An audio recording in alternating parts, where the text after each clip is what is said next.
Dr. Frid, I really appreciate her coming to talk to us. She's a board-certified neurologist from down in New York City. We certainly, like everyone else here, seem to share a bunch of patients together. Oh, do we have it right there? Oh, perfect. Thank you. You guys, this is a great group, and everybody's hooking me up. So Elena Frid received her MD from the coveted BA MD program at Robert Wood Johnson in New Jersey, and went on to the North Shore LIJ healthcare systems, where she completed a residency in neurology. After that, she did a fellowship in clinical neurophysiology, which focused on epilepsy and neuromuscular diseases involving the central, peripheral, and autonomic nervous systems. Very fitting for this conversation. Since graduating, she has a private practice in Manhattan, where she diagnoses and treats tick-borne illness, inflammation-related neuropsychiatric disorders, and autoimmune disorders of the central nervous system. She uses cutting-edge tools, diagnostic tools, and clinical expertise, where she differentiates between idiopathic and organic diseases of various neurologic disorders. And Elena is kind of like me in that, like, every time we talk, we're like, okay, we're getting on a plane to go somewhere else. And the last time I talked to her, I think she was flying to Europe and then back like 2 days later, and I'm sure she'll be doing that again tonight. But Elena is somebody that I've, and I'm sorry if I'm not calling you Dr. Frid. We're friends and family, you know, and she's somebody who really has a passion for helping patients and providing the information that we all need to help our patients, and also to really do a lot of public service in order to get the word out about these tick-borne co-infections, tick-borne infections, and autoimmune encephalitis. So without further ado, Thanks Dr. so Elena much. Frid. Thank you. You guys can hear me okay? Yes? Okay. So my intention for this talk, I'm going to be talking about neuro-Lyme in clinical practice, is really for you not to become experts, but just to know that this stuff exists, that there's a controversy there, and that there are some people who really dedicate their career treating this. I particularly, is this me? Is this me? Yes? Okay, I'll hold it. I learned about Lyme from my patients, and then followed by spending over a year shadowing Dr. Charles Ray Jones, who's in his 90s but still practices. And then I wish that I heard talks like I did today the first time I attended an ILAT conference, because to concur with Tom, my first experience with learning about Lyme was completely overwhelming, as it may be for you guys, because it is very complicated. So if you can just kind of have it on your radar, that would be amazing, if that's going to be the takeaway from today. I'll start with talking about a couple of cases, the diagnostic dilemma that's Lyme, a little bit about neuro-Lyme and the symptoms, some testing, and some treatment as well. So I'll start with a 41-year-old neurosurgeon who started experiencing floaters in his vision, particularly when he was operating in with the microscope. And he couldn't proceed with the surgeries, and he went around to various physicians. He was obviously part of a big clinical practice in a hospital, and he went to see various neurologists and optometrists and ophthalmologists, and everybody was kind of brushing him off and saying, we can't see anything, everything looks okay, you're probably just anxious and overworked. He did have intact visual acuity and normal fundoscopic exam. So he's had a slew, right? He's a neurosurgeon, so he knows MRI, MRA, CTA, and one day he tells me this story. He was actually in the hallway, in the doorway of one of the third surgeon that he's seen and the third neurologist that he's seen, and everything's normal. He's like, go home. He's like, can I have an angiogram? He knew to ask for that because he actually performs them. And that actually was abnormal. His angiogram did show vasculitis, particularly of the ophthalmic artery. And then later on, this was on Long Island, and he lives in Connecticut but works on Long Island. And he was diagnosed with Lyme and Bartonella-Hensley. He did have an elevated ANA initially, but they didn't know what to do with it. And he actually got better with treatment with antibiotics and immunoglobulin treatment. So his vasculitis went away. And his vision fully recovered. This is a case of a 20-year-old woman with complaint of fatigue, joint pain, headaches, some behavioral issues with irritability, and she had blurry vision. On physical exam, she actually had a right APD, but the rest of her exam was completely normal. And an MRI, she was diagnosed with optic neuritis. And after further history, there was a lot of vacationing in the Hamptons. So we tested her for Bartonella and Lyme, and actually she was also tested positive for Babesia. And she was treated with antibiotics and all of her symptoms resolved. No recurrence of her neurologic symptoms and no evidence of MS going forward. This is an interesting case of a 12-year-old boy who presented with various symptoms over the years, with fatigue, bone pain, lots of allergies to foods, trouble getting out of bed, doesn't like to read, but he was a good student academically. And on physical exam, and I'll have a video of this, he had opsoclonus myoclonus, and I show Mom, and I'm like, what's going on with the eyes right now? And she's like, oh yeah, he's been doing that for a couple of years. So he also had some weakness on exam. His MRI was normal, EEG was okay. The blood test was positive for Lyme and Bartonella, and I'll tell you how I'm getting all these positive Lyme tests because I use specialty labs as well. And his LP was actually positive for Lyme, and he needed to be treated with both antibiotics and IVIG. His eye findings have now fully resolved. This is actually not him because when I was putting this presentation, his eyes are normal, but just to...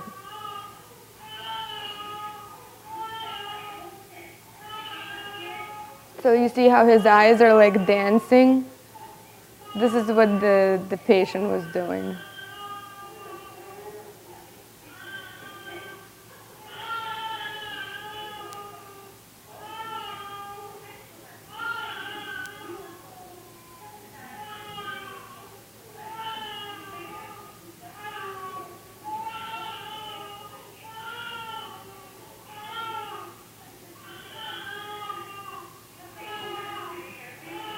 So you would see how it would be difficult for him to read, right? This is actually probably the most common clinical presentation that I see in my practice, which is not very impressive, but I want to kind of alert you to this because you probably see it a lot as well. So this is a 42-year-old woman with fatigue, anxiety, joint pain, and seizures. On exam, she has a labile affect, she's laughing, she's crying. She had saccadic intrusions on smooth pursuit, and I see that a lot in kids and adults. And when you ask their history, again, these are the kids or adults who have trouble reading, or when they have to, like, on two computer screens, they can't do that. And part of it is it your cognition? And they'll say yes, but it's also that they constantly lose where they're supposed to be reading because their eyes are always jumping. And she also had issues with her strength. So I'll show you the video first. And her saccadic intrusions here improved. She was just here last week. But look at her left eye. It doesn't really converge too well. You see how it's drifting out? It's converging initially, but she can't keep that in.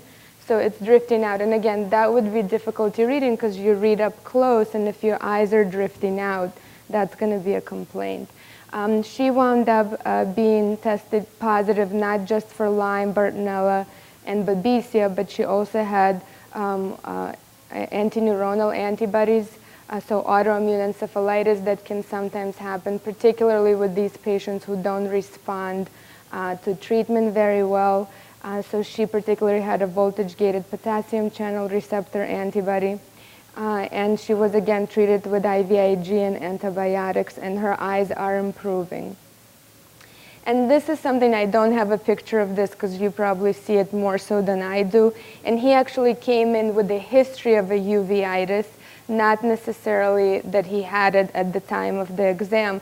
But as you see, this is a review of systems positive patient, which as you hear, a lot of these patients are. So muscle weakness, brain fog, headaches, gastroparesis, prostate flare-ups with pain, severe fatigue, pelvic pain, hypotension, hypoglycemia, lots of food allergies, and recurrent uveitis. So this is a person who continues to have an infection and sometimes breaking through antibiotic treatments. And he wound up, aside from being tested positive for Lyme and Bartonella, he also had CVID, which is common variable immunodeficiency, which means he's not actually creating antibodies to fight off these infections and would be having persistent infections. So that's another red flag. If they keep coming in with some eye infection and you're treating them, you know, a healthy 48-year-old or a 12-year-old or a 58-year-old shouldn't continue having infections for no reason. So something to look into. And again, he happened to be treated with IVIG and his flare-ups of uveitis resolved. So I'll talk about the diagnostic dilemma that you've heard a little bit about this morning, particularly the issues in our training programs, the limited funding that the government has, and so there's not that many papers on Lyme to teach us what to really do with these patients, and then the poor testing and some of the co-infections that I'll brush over because you heard about this earlier. So this is a common neurology textbook that every person in my training program had their first year of training. The neurology differential diagnosis. Do we have a, oh yeah, thanks. Thank you. So this is what we know about neuro-Lyme from this whole textbook. I'll go, yeah. Okay, here we go. So this is a reference textbook that all neurology residents and attendings go to. Neurology in Clinical Practice. It's a 2-volume set of over 2,500 pages, and the neuro-Lyme section is less than a page long. This is Continuum, which is a medical journal that gets published. Any respectable neurologist subscribes to Continuum. It comes out quarterly, and over about 7 to 8 years, they publish on different topics. This is a topic on neurologic manifestation of systemic diseases. 3 volumes from 2008, 2011, 2014. No mention of Lyme disease or neuro-Lyme. And this is a reference textbook from my office. I haven't, Harrison's, I use Cecil. So Cecil has, again, a 2-volume set, 2,500 pages, and this is what it talks about neuro-Lyme. So where are the physicians that if you are suspecting it in your practice and you're sending it to your primary care doctor or your local neurologist, this is what they're learning in their training programs. So you can't really rely on that. If you think that your patient has it, perhaps something like an ILADS organization where they have physicians who are trained in this, or if you're interested to learn more about it, you should attend ILADS and see. You'll probably be a bigger expert than your primary care doctor near you. This is the funding for Lyme disease from the CDC and the NIH. So as we heard before, 300,000 new cases per year with 20 million funding a year. Breast cancer, it actually surpasses breast cancer and HIV and AIDS. Comparison, it's 6 times less prevalent in the US and gets $3 billion in funding per year. So when you move forward, it's $133 per patient for Lyme disease, and HIV gets 60,000, or malaria gets 73,000. So So there's, I've attended a conference in Canada last year where there were a lot of researchers, and when they heard me present, they were very interested. And then they asked, well, what's the funding? Well, there is no funding. How are you going to get researchers to publish articles on this and do research if there's no funding in this? And then this is something that was covered earlier today, the fact that diagnostic dilemma, the fact that the initial nervous system symptoms are rather nonspecific, A, and B, by the time the neurologic disturbances appear, the systemic symptoms of the rash, the fever, the joint aches may have long since receded. So this is when I see these patients, and this is when you will see these patients. So in terms of diagnostic testing, and I think you'll hear more about it today, later today, that they're very nonspecific, aside from the blood work, which I'll go into in a minute, but the brain MRI and the CT scan is frequently normal, or they may have, a white matter change that's not specific and you don't know what to do with it. EEGs are either normal or have some subtle abnormalities. CSF findings, very often they can be normal. It's quoted about 30% of the time that they'll have abnormal PCR or antibody findings. However, if you talk to people who are in this, they think it's maybe even 5% of the time that the CSF is abnormal, depending on when you're seeing the patient. Studies like nuclear medicine, studies like brain SPECT scans or PET scans can be abnormal, but they're not specific because they just show diffuse hyperperfusion. So it could be from various head trauma, infections, encephalopathies. It's not a specific Lyme thing. Oh, sorry. And so these are the CSF findings. Primarily, everything's normal except for maybe some oligoclonal bands. Where are they? I can't see from here. Oligoclonal bands may be present, but your protein, your glucose may be normal.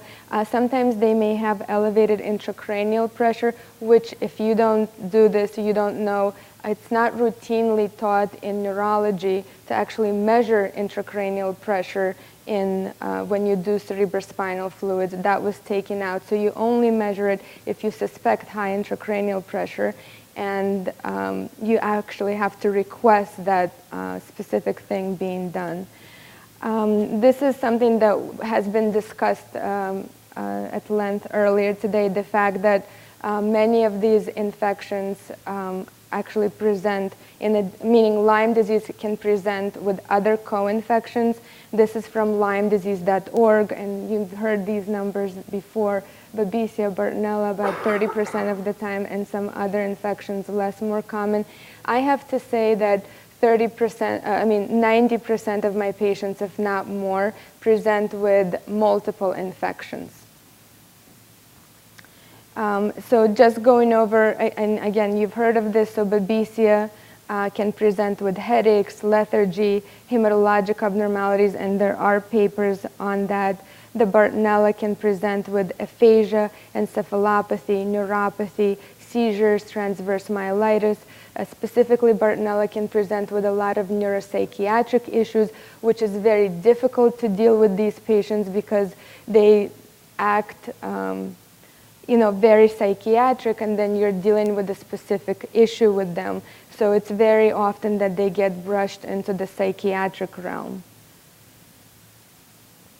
So in terms of defining neurolyme, there could be CNS, central nervous system presentation, and including with aseptic meningitis or fluctuating meningoencephalitis, which is why their intracranial pressures can actually go up and down, and they can have variations in their headaches and in their clinical presentation. So they can be fine one day and not be fine another day, or the kid can be jumping up and down on his bed, and then 20 minutes later he will be lying down and not want to do anything. So there is this fluctuation of symptoms.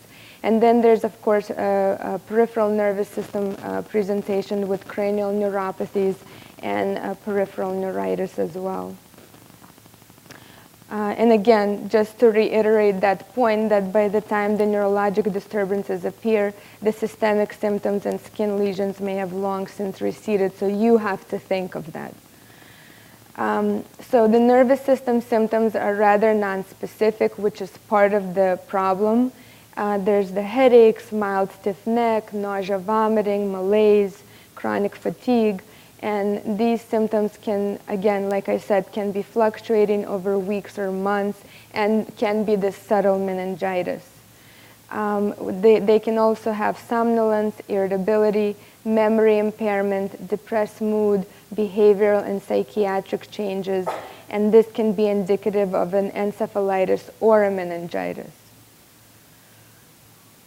Unilateral, as we heard in terms of cranial neuropathies and peripheral neuropathies, unilateral Bell's palsy is one of the more common presentations. Bilateral facial palsies, even in neurology residency, is thought to be Lyme unless proven otherwise.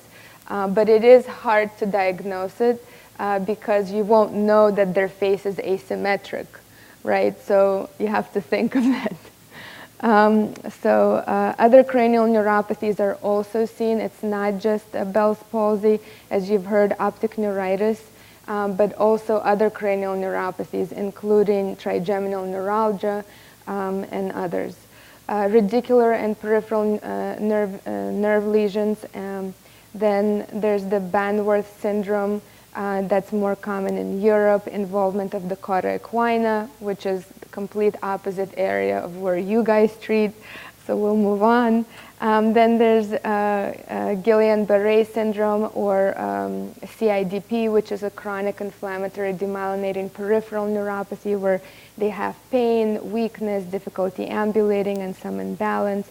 And other mononeuritis, mononeuropathies or mononeuritis multiplex can also be seen.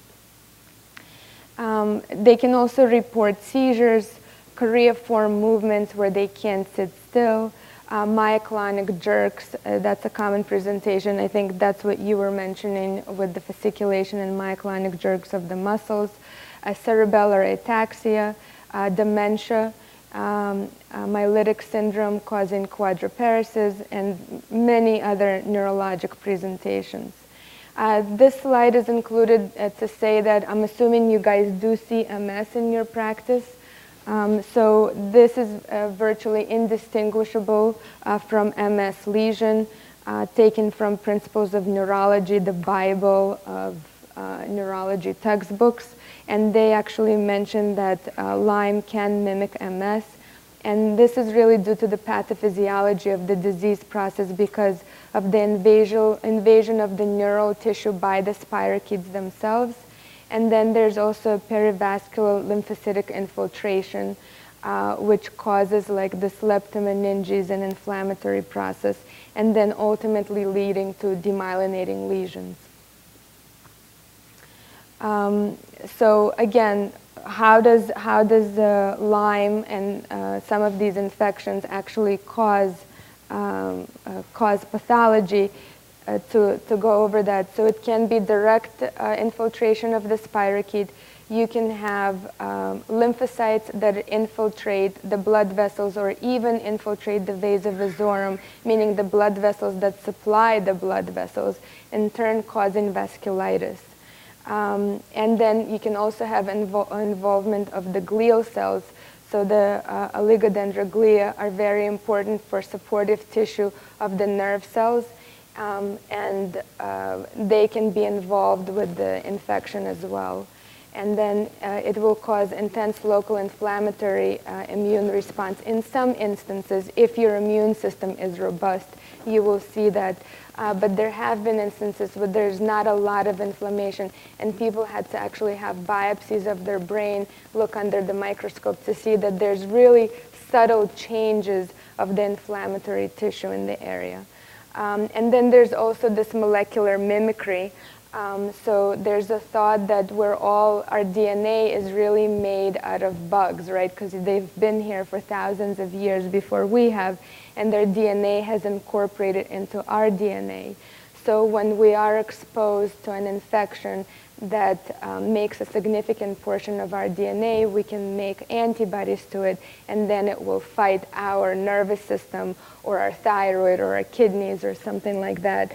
And so this phenomenon is known as molecular mimicry and can cause autoimmune encephalitis in patients, which is something that I do in my clinical practice. I'm not talking too much about it in this presentation, but there are various, it's a complex, as you see, it's a complex presentation and a complex pathophysiology of the disease process. So in terms of testing, other than the neurologic testing, I think you'll actually hear an interesting presentation from Dr. Padula of some testing that you may be able to offer in your practice. But aside from the testing that I mentioned, looking at like the gross anatomy of the nerves, you also obviously look at blood testing, and this was mentioned with the two-tier approach, the CDC two-tier approach, where you do ELISA testing, and if that's positive, then you do the Western blot antibody testing. And with that, you need to have, according to the CDC criteria in the United States, 2 IgM positive bands or 5 IgG positive bands. However, as we heard before, there's not only Borrelia burgdorferi, but Miyamoto, Guarini, Afzini, found in Europe and in Asia, respectively. So we need to think about that as well if the test comes back normal. And even the CDC, as you heard, says that early on in the disease process, and I want to add to that later on in the disease process as well, when potentially the bug has incorporated and is able to survive the host, they may not be developing that many antibodies, and so it's very common to have a false negative test. As I mentioned before, there is the ILADS organization. So at this point, there are 2 diagnostic criteria. One is the CDC, and one is the ILADS. And the ILADS has their own guidelines as to how to diagnose and treat. And they say that the CDC method is insufficiently sensitive to be used as a screening tool. And the CDC approach was developed for lab confirmation, for surveillance, not for clinical use. And the Western blot increases specificity, not the sensitivity of the test, which is not what we want as a screening tool. This is something I believe that Dr. Moorcroft actually showed it in one of his presentations, and I love the slide, so I've been using it. So this is a study that showed how the CDC Lyme testing shows 99% specificity, meaning if the test is positive, that means you have it, but it's 56% sensitive. That means so it misses, 44% of the cases. So out of 200 cases, you're missing 88 patients, which is a lot. Compared to that, the AIDS testing is 99.5% sensitive, so you're missing 1 out of 200. I actually have a blog on my website, so I publish newsletters on a monthly basis, and this is one I publish called Interpreting Your Lyme Test Not That Easy, because it's not only that you need to meet a strict criteria of the two-tier approach, it's also looking at the bands as well, at the antibodies. So not all antibodies are made equal, and sometimes if you have one band that's Lyme specific, which I go into this here, if you're interested, you can go on the website. Even one band may be, and with clinical presentation, may make you suspicious that this patient is actually positive and is reacting to the Lyme bacteria. Actually, I meant to send around a sign-up sheet. If you are interested in the newsletter, you can sign up. I'll add you on. So this is some of the testing, the laboratories that I use in my clinical practice. I use, usually I'll have patients go to I'll draw a lab for 3 different tests. I'll use a local lab such as Quest, LabCorp. I use Northwell, they're close to me in my area. And then I will send them for IGeneX and Galaxy. I use IGeneX primarily to test for Lyme and Babesia, and Galaxy to test for Bartonella, because as you heard, some of these organisms are intracellular and it's really difficult to detect. So this increases the yield of my testing with these two labs. They are out of pocket. They don't pay me anything. I just like to use them. I find them useful. I retest my patients every 6 months or so to see how their progress is doing. But there's other labs as well. Armin Labs, which is in Germany. Klongen, which I use if I'm doing like a biopsy, if someone's getting like a teratoma removed or something like that, I'll send the specimen to Klongen for PCR testing.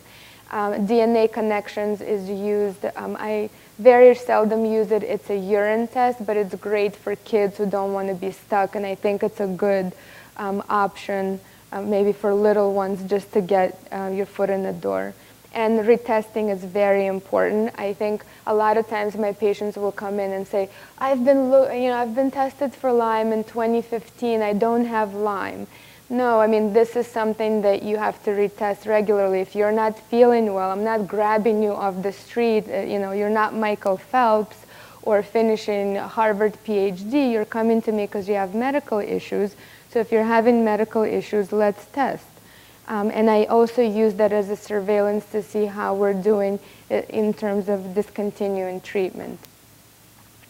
So in terms of treatment, persistent Lyme symptoms can occur, and I think you heard a little bit about this earlier today. So the erythema migrans rash can last for weeks. The acute arthritis can last for 1 to 3 months based on this study. And malaise and fatigue can last for months. Peripheral neuropathy and radiculitis can be 3 to 6 months, but can last up to 2 years. And late chronic neuroborreliosis can last for 1 to 3 years. So when patients ask me, well, how long do you treat? I talk about this, that sometimes, 3 weeks of antibiotics, 6 weeks of antibiotics may not be enough. So there are currently privately funded studies out of Hopkins and other institutions, I believe Duke, that are looking into Lyme disease, and they're showing that in vitro studies with antibiotic tolerance was noted in the spirochetes, which can change morphology, which that becomes difficult to treat.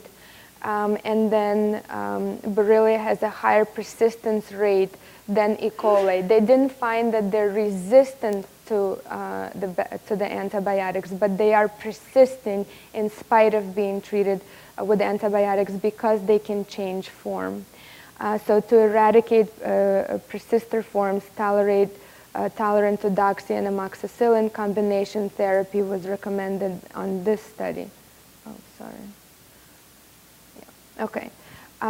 So this is another study showing, another in vitro study showing evidence of persistence of Borrelia burgdorferi despite treatment with repeat courses of antibiotics.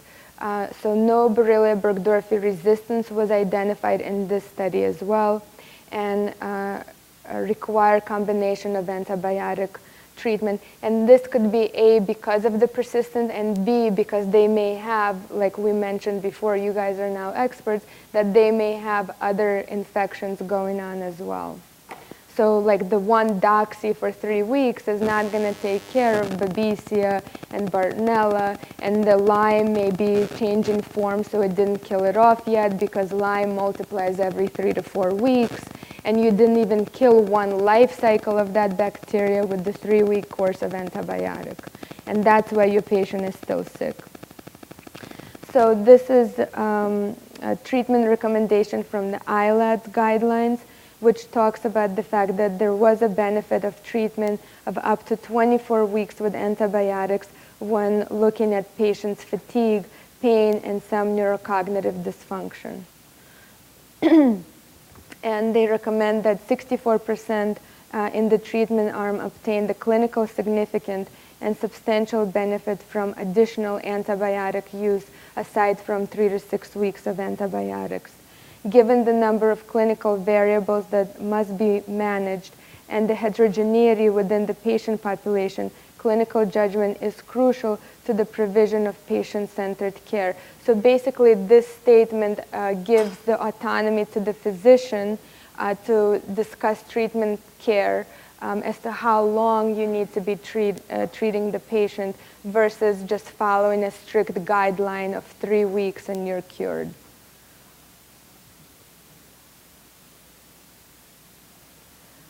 And there was, I believe it was last spring, there was a whole paper published by the CDC saying that IV antibiotic use is dangerous, and they quoted, I believe, 4 or 5 cases where patients died. It turned out that some of these cases, patients died not because of antibiotic treatment, but because of the disease process. I think a patient had something like ALS or something like that with Lyme, and the doctor treated them for Lyme and they passed away. But my point in including this slide is that out of 221 patients, about 7% had adverse reactions, which is very similar to the percentage of adverse reactions one would have with any other disease process that one treats with IV antibiotics. So it's not more dangerous to treat a Lyme patient with IV antibiotics rather than a different disease process. With that being said, I don't frequently treat with IV in my practice, but just to kind of calm people down that you need to treat what's in front of you, not be scared of what may be because you're treating with a specific type of treatment. So symptoms, what happens if symptoms persist despite treatment? It does happen. And this is a poster presentation that I did at ILADS a couple of years ago with Dr. Jones, talking about diagnosing and treating infections-induced autoimmune encephalitis in patients with persistent Lyme symptoms. So some of these patients, so we had 30 patients over a 2-year period that were diagnosed with Lyme and associated tick-borne diseases that were treated for months with antibiotics but continued to have the following symptoms: headache, insomnia, visual disturbances, cognitive impairment, fatigue, and psychiatric features. Primarily the visual disturbances we were talking about are these convergent insufficiencies, saccadic intrusions. These were the issues that the patients had. And we tested them for various things, including doing MRI testing, brain SPECT, EEG, LP, and blood markers. So in order to include them in this poster presentation, all of them had to have an abnormal antineuronal antibody test because this is a study. However, there are patients who are seronegative for autoimmune encephalitis. Again, that's an inflammation of the brain where your body is making an immune response, presumably to kill off some type of pathogen that's floating in your body, but because of molecular mimicry, it's able to pass the blood-brain barrier and attack your brain, and can present very similarly with some of these presentations like the headache, the dizziness, cognitive impairment, visual disturbance, insomnia, neuropsychiatric presentation. So they all had one of these, sometimes more than one, of these antineuronal antibodies present. What we did with them for treatment, we continued their antibiotic treatment, but we also added immune modulating doses of immunoglobulin treatment to support their immune system and really to change the way their immune system is working. And we noted that 70% of these patients received benefit after 6 months of treatment, and many of them needed to be treated for about 2 years. And all of them showed clinical improvement, some more than others, but the blue numbers is how their clinical presentation was prior to coming in, and the red was their symptomatology after they started the treatment. So how do I treat these patients? So treat all infections at the same time. That's why it's very important. to identify the infections that we're talking about. And I think the reason why we've been honing in on Babesia and Bartonella is because the treatment for Babesia and Bartonella is different than one would use to treat Lyme or Ehrlichia anaplasma. So if you're treating Lyme, you're going to be covering Ehrlichia and anaplasma, but you're not going to be covering Bartonella and Babesia. And that's why it's important to identify those two, because you would need to add treatment to them. And then assessing a patient's immune inflammatory status in terms of detoxifying pro-inflammatory states like mast cell activation syndrome, which is a whole new thing that I'm not even going to touch because it's super complicated. But some of these patients have a heightened allergic reaction to various things, and it can contribute to their clinical presentation. Just know that it exists if you want to learn more. And there is, I'm sure you can hear about it at ILADS. Environmental toxins are an issue for these patients because their immune system is very sensitive and has trouble clearing some of these toxins. There's immune modulating treatments, as I mentioned, that I use in my practice, IVIG, plasmapheresis, which is kind of like dialysis. So you're trying to get rid of these antibodies that are attacking patients. And you can use alternative treatment, such as hyperbaric oxygen treatments, that can stimulate stem cell production and reduce inflammation. It's important to know that IVIG, which is immunoglobulin treatment, that when I talk to my patients, I basically say that you have these antibodies that are floating around. They're like soldiers that are confused. They're attacking the bad guy and they're attacking the civilian as well. So what you're doing with IVIG is you put in handcuffs on the soldier who's attacking everything that he sees. And the way you do that is you infuse them with these immunoglobulins at 1.5 to 2 grams per kilogram. It's a weight-based product.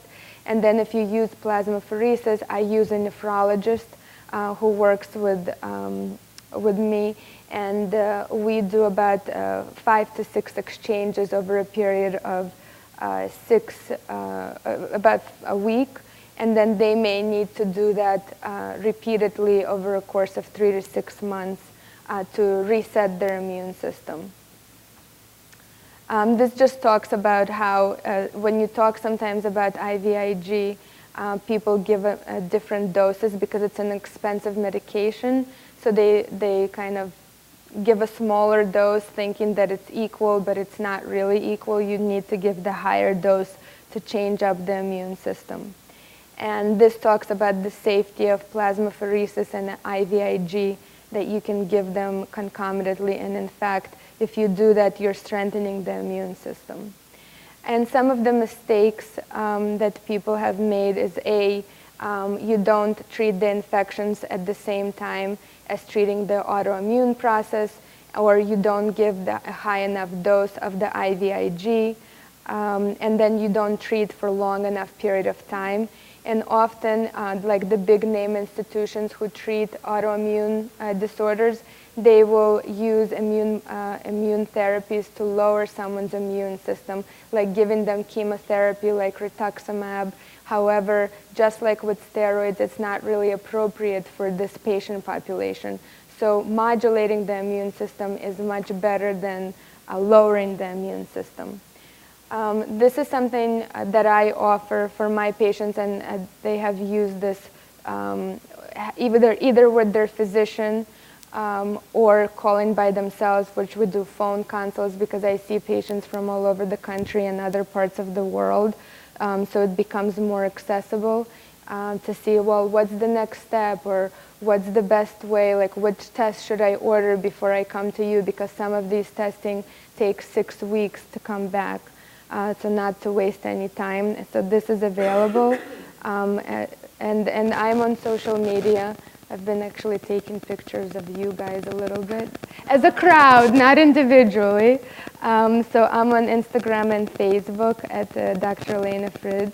And do follow. And as I said, this is my monthly newsletter, and I talk about some of the things that I see in my practice, or some things, you know, if the Time magazine has published an article about Lyme, and I kind of give my thoughts where I think what's right and what's not, a little bit far-fetched. And in terms of prevention, I do have, I developed with my family a clothing line, permethrin treated, for kids.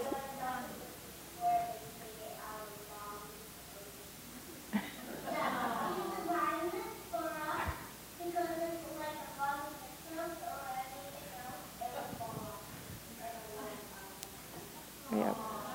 So thanks. And I'm going to finish with one thing. So we've been focusing on right, our number one sense, right, out of 5 senses, the visual sense. That's what humans lead with. And this is what you guys do all day long. But I do think that we have more than 5 senses. And one of them is emotion, energy in motion. We've demoted it to the 6th sense. So as Mr. Tesla says, if you want to find the secrets of the universe, think in terms of energy, frequency, and vibration. So in order to change the energy, frequency, and vibration of this room, I'm going to have you close your eyes and listen to this song for just 2 minutes. And this song is not sung to you, it's sung for you. So listen to the words.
I can.